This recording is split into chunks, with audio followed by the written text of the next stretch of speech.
pour la résistance française, il a fallu qu'ils construisent des usines pour nous envoyer des armes, pour nous envoyer de la nourriture, pour nous envoyer des médicaments et des pansements.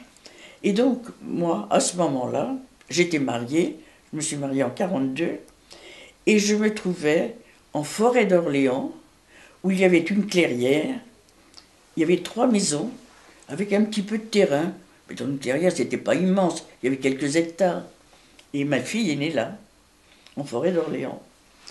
Et là, il y a eu un noyau de résistance, et chez nous, il y avait les parachutages.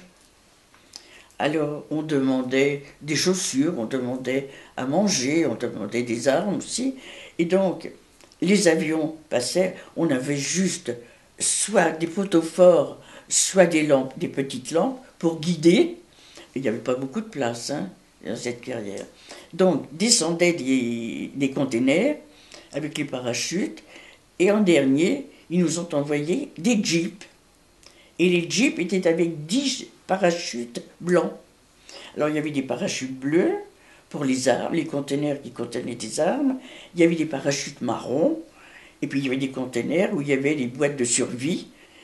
Et alors pour l'alimentation, il y avait des boîtes de haricots.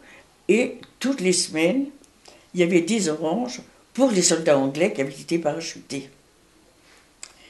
Et malheureusement, de ces soldats anglais, il n'y en a pas eu un qui a échappé, parce qu'un jour, ils avaient été invités dans une ferme, ils étaient 18.